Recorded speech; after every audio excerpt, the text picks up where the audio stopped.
driving home empty is not what I like to do, but couldn't find any good loads on Friday after I dropped off my loads in Virginia, so I'm about to the house,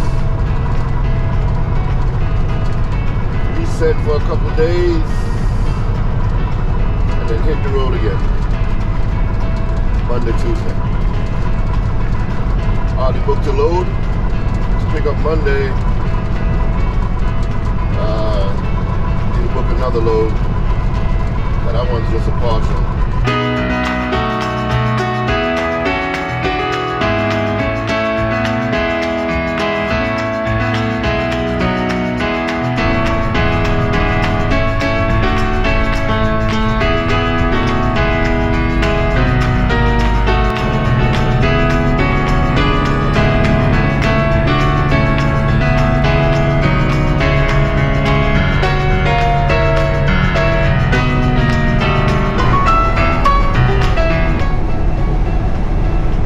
Down 77 Mountain into Charlotte,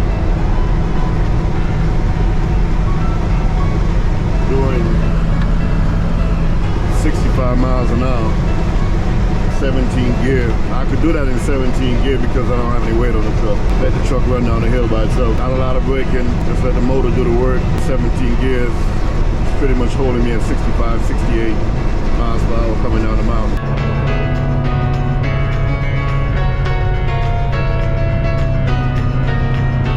In the truck is bothering me.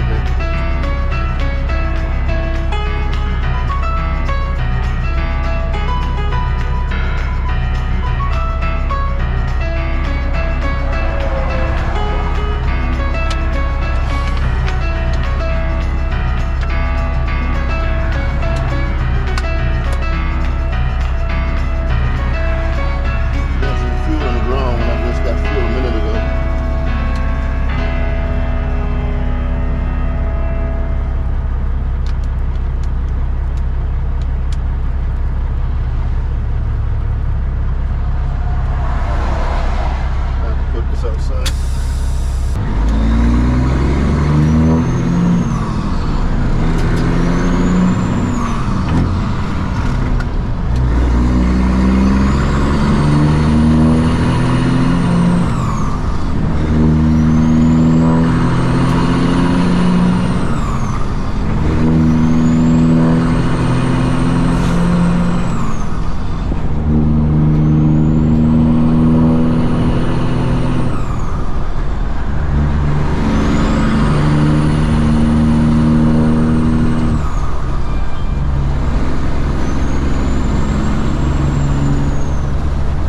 Enjoying the truck. The truck's been running good for the most part. She's getting the job done. I haven't had any major issues with it. Knock on wood. I hope I don't have any major issues with it. Just keep running, keep making money, man. So took a gamble and a lot of risk getting these semis with hopes that we could level up to the higher paying freight. You know, it was a calculated risk, but go good, it could go bad. That's the truth. But I just didn't want to keep running the pickup truck, a hot shot, having to be forced the way the market is right now. I mean, if you guys been watching us for a while, you know that 9.9 times out of 10, 9.9 times out of 10, to be honest with you, we were never over 10,000 pounds. We were always like right at 10, 11,000 pounds. Like most of our loads in a hot shot. And that's because, you know, just wear and tear in the truck. And I've always said heavy loads don't pay. They still don't. So people pray, P-R-E-Y, on the fact that people don't understand a lot of things out here. Like, a lot of truckers so accustomed from the old days to haul heavy. They build a truck to haul heavy. You know, 40,000 pounds, 48,000 pounds of lumber. And I've seen a lot of lumber loads that's 48,000 pounds, and they only paying you like $1.50 to $2 a mile for these 48,000-pound loads. Well, I'm not an old school trucker, and nobody in my family was a trucker, so I don't have that same mindset of hauling heavy for cheap freight. No disrespect, but that's what it is.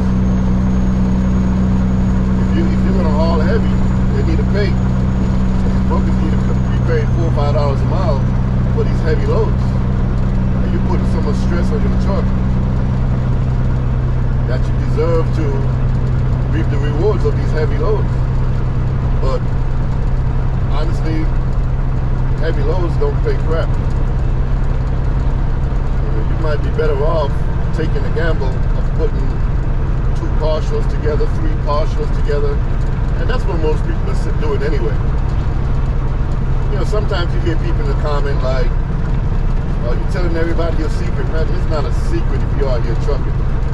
It's just common sense. You know, I give a good example of what people think video does or don't do. There was supposed to be a truck shutdown, I think it was last week, on the 1st or the 2nd. You know,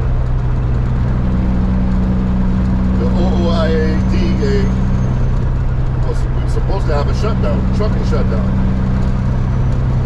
Raise your hand if you heard about it. Nobody heard about it. Asian Mike didn't hear about it, and he got a big platform. You know, I don't remember seeing anybody promoting there's going to be a trucking shutdown for the day, don't run. Let's see if we can push back on some of these brokers to get the rates up. So whether or not it was legit or it was just a secret they didn't really want nobody to know, I don't know. But if you're pushing to have a trucking shutdown, it needs to go on every platform. Every platform needs to talk about it. You know, the big ones, y'all need to reach out to people like Asia Mind, Trucking Hustle. And if it's going to be a legit shutdown, let's do it. But if you're not really trying to shut down trucking for a day or two, then what's the use? I mean, if you're not going to reach out to these big platforms to promote it, then it's not really a shutdown. You're not doing anything. Do we need a shutdown? No. Should we have one? Maybe. I mean, people need to understand that trucking or trucking is important to the economy. I mean, we say it all the time. We've been saying it for years. And we got a small platform, but some of these bigger platforms have been talking about it for years. It's like, we got to shut down the country for a day or two for them to understand. And when I say them, I mean politicians need to understand how important we are to the economy. And if we out here trucking and not making enough money to even pay our bills or take care of our families, or even pay for our truck when it breaks down, then why are we out here? Why are we out here risking everything to make $1 and to help the community? It doesn't make sense. I mean, like I said, these are selfless jobs that we have as truckers. And I think I said something about the military not too long ago, where I got the utmost respect for anybody in the military, because those guys, they do a job, they don't get it, and they really don't even look for it. They don't look for the recognition or the praise that they should get to put their lives on the line to keep America safe. So those men and women who are in the military, I mean, my hat goes off to them every time, because they are doing a job that they do not get rewarded for, in my opinion. You know, it's almost like being a school teacher or a police officer. And you know, some people are going to have something bad to say about the cops or the police officers. But dude, if I had to be a police officer and put on a vest every day and go out there and deal with society, and have the potential of losing your life every day, especially in some of these, you know, craziest cities, they need to get paid more money. You know, if they were getting paid to do the job, they'd be happier, probably better police officers or better citizens in whatever job capacity they're doing, like the teachers police officers, those government jobs, so to speak, that really don't pay enough. So I'm an advocate of paying the police officers more money. I'm an advocate of paying the teachers more money. I'm an advocate of paying the military people, men and women, more money. Or at the very least, when they get out, they taken care of, you know, benefit-wise and all that stuff. You hear a lot of stories about how they don't get the benefits they deserve, stuff like that, but I'm a fan of anybody who do a job that basically either you're putting your life on the line or you're leaving your family behind. Itself is stressful, just leaving your family behind. So like I said, the military guys, the police officers, you know, they ought to be commended for what they do. We're about 2.5 hours away from the house. There's something about going home. The closer you get to your house, the more energy you got all of a sudden. You know, it's a good feeling, man. Like, I can't quite explain it. But you be feeling tired or just unmotivated to drive because you ain't got nothing on your truck to drop off. You're basically deadheading home. So, at least for me, I'm not really motivated to drive. But when you start seeing the signs that says Georgia is only X amount of miles away, you know, all of a sudden you get your energy back. So right now, like I said, we're like 2.5 hours away, and Bennii's also on his way to the yard also. He's about 2.5 hours away. So hopefully we both could be at the yard at the same time. You know, maybe the first day like today,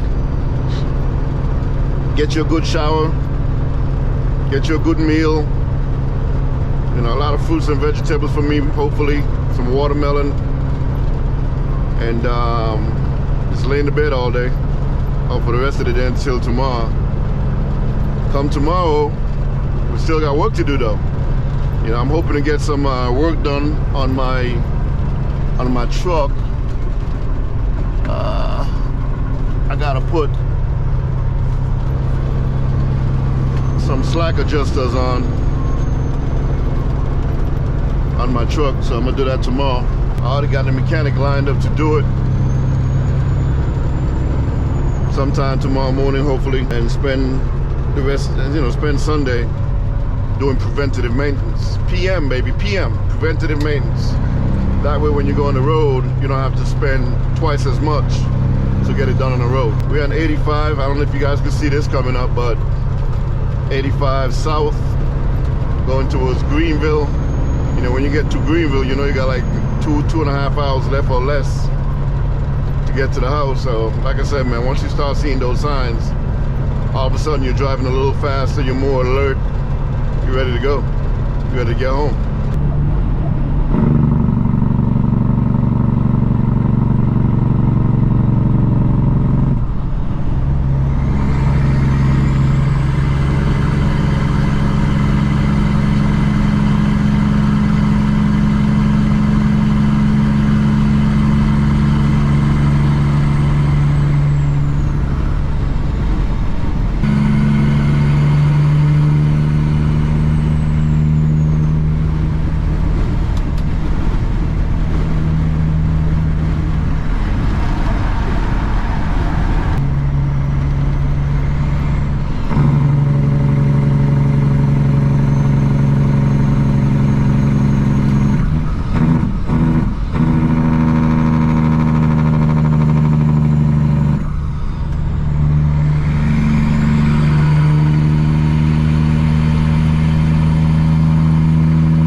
Counting these commas, we run it up. All of these hoes, they won't come with us.